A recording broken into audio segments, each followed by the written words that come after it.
we are going to check out Bob Dylan's The Times They Are a-Changin. I actually thought that this was an Irish song for some reason. I'm not too sure why. Maybe there's an Irish artist who covered it in the past. It feels very Irish, even the title, The Times They Are a-Changin, but I don't know. I can think of how the chorus goes, the times they are a-changin, but I can't think of how the rest of the song goes. So we're gonna check out Bob Dylan's version today because I believe this was the original version. Was Bob Dylan's the original version? Yeah, of course it was, because Bob Dylan is like very much a creator of music. But yeah, I really liked the last Bob Dylan song we checked out, and I'm excited to check this one out. And if you'd like to check out more of me, you can check me out on patreon.com/Jennings or right here on channel membership, where you will get extra videos, like hundreds of extra videos, instant access, kerplow. Also, brand new merch, and you can check out these stickers on the merch shelf. They should be below this video somewhere. Yeah, let's check out old Bob. Mr. Dylan Bobsters. Okay, I think this is just audio, which I enjoy because it means you can really just appreciate the song and not focus so much on the video, which sometimes I think I do. Because as a film theorist, that's something I'm inclined to do. And I want to focus more on the music, you know? Come gather round, people, wherever you roam, and admit that the waters around you have grown, and accept it that soon you'll be drenched to the bone. If your time to you is worth saving, then you better start swimming or you'll sink like a stone, for the times they are a-changin'.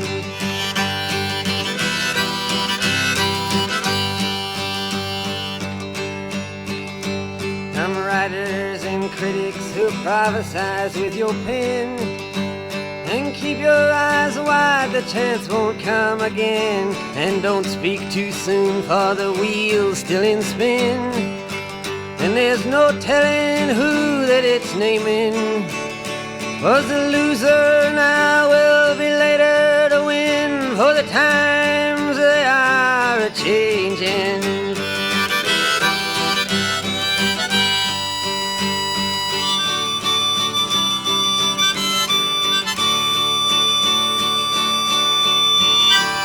Senators, congressmen, please heed the call. Don't stand in the doorway, don't block up the hall, for he that gets hurt will be he who has stalled. The battle outside raging will soon shake your windows and rattle your walls, for the times they are a-changin'.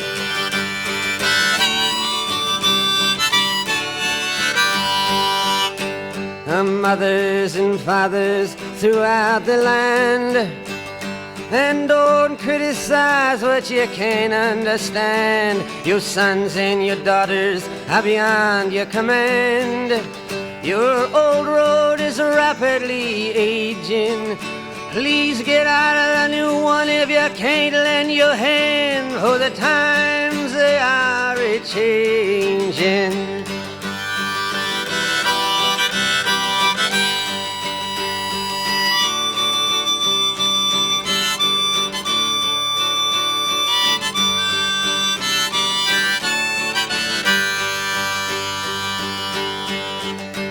The line it is drawn, the curse it is cast. The slow one now will later be fast, as the present now will later be past. The order is rapidly fading, and the first one now will later be last, for the times they are a-changin'.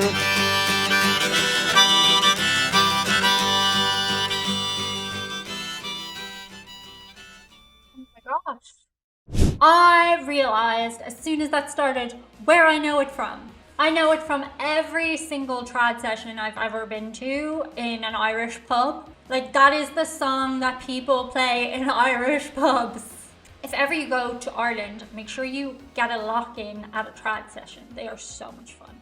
But yeah, I never actually sat down and listened to the lyrics before. Oh my gosh. They are awesome and very relevant today. It's a protest song? I guess that could be the case. I just felt it applied to like a lot of things really, like in life in general, but okay. The only constant is change, and that is what this song is about. Yeah.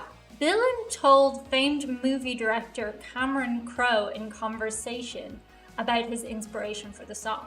Dylan said this was definitely a song with purpose. It was influenced by Irish and Scottish ballads. Come all ye bold highwaymen, come all ye tender-hearted maidens.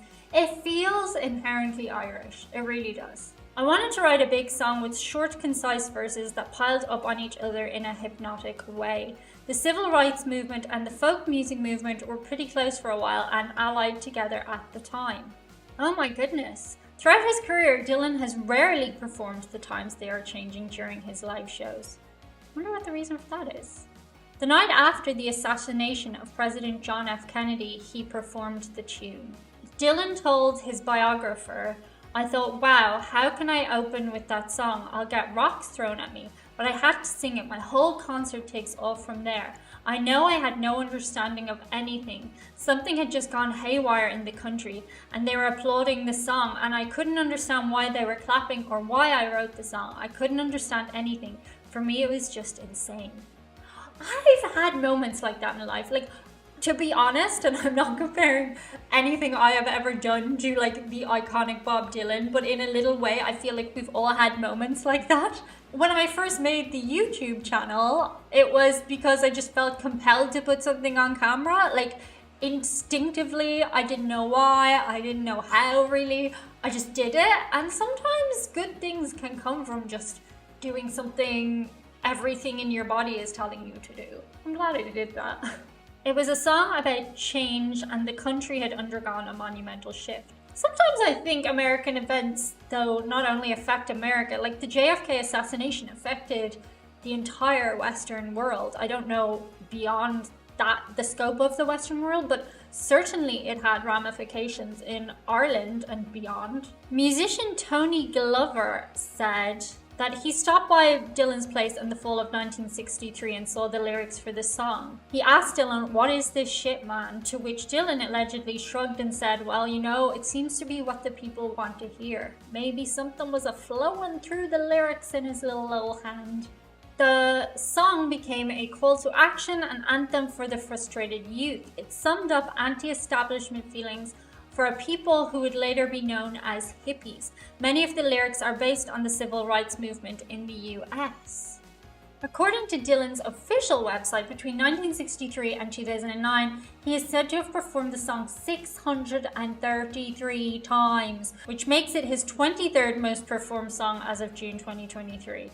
It has been covered by many different artists, from Nina Simone to Tracy Chapman, Simon and Garfunkel, The Beach Boys, Phil Collins, love me some Phil Collins, such a dork, Bruce Springsteen, Me First and the Gimme Gimmes, and Sinead O'Connor. Okay, well that makes sense. The song was ranked number 59 on Rolling Stone's list of the 500 greatest songs of all time. Like, damn, 633 times singing that song. When I played Elsa for a Christmas attraction when I was an actor, one of my ways of making money was doing like stuff on the side.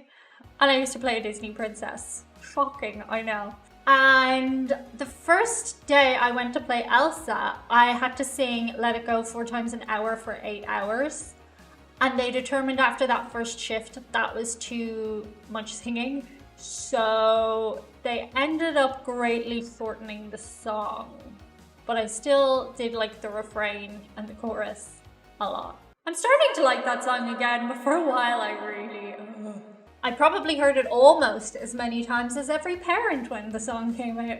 Critic Michael Gray called it the archetypal protest song. Never heard of Michael Gray, but okay, let's look into what he said. He commented, Dylan's aim was to ride upon the unvoiced sentiment of a mass public, to give that inchoate sentiment an anthem and give its clamour an outlet. He succeeded, but the language of the song is nevertheless imprecisely and very generally directed. Gray suggested that the song had been made obsolete by the very changes it predicted and hence was politically out of date almost as soon as it was written. I strongly disagree, Michael Gray. I feel like that song is very pertinent today to a large number of different things. Ooh, another critic, Christopher Ricks, suggested the song transcends the political preoccupations of the time in which it was written. Ricks argued in 2003 that Dylan was still performing the song, and when he sang Your Sons and Your Daughters Are Beyond Your Command, he sang inescapably with the accents not of a son, no longer perhaps primarily a parent, but with the attitude of a grandfather. Ricks concluded, once upon a time it may have been a matter of urging square people to accept the fact that their children were, hippies, but the capacious urging could then come to mean that ex-hippie parents had better accept that their children looked like becoming yuppies, and then Republicans. Okay, not going there myself, not an American. Oh, another critic. Gosh, lots of critics have commented on this. Andy Gill points out that the song's lyric echo lines from the Book of Ecclesiastes, which Pete Seeger adapted to create his anthem, Turn, Turn, Turn.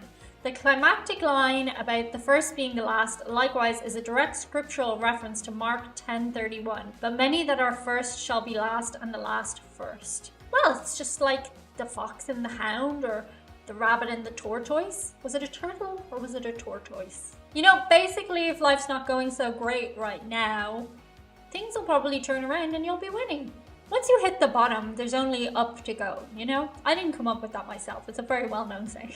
But yeah, I really liked that song. I never heard Bob Dylan sing it before, but I've heard it maybe over 24 times live in Irish pub sessions, as I mentioned, but I never actually reflected on the lyrics before at all. Very cool, very cool. I like it. But let me know what you think of it below in the comments. Thank you so much, guys. That's it for today. See you on the other side. Bye.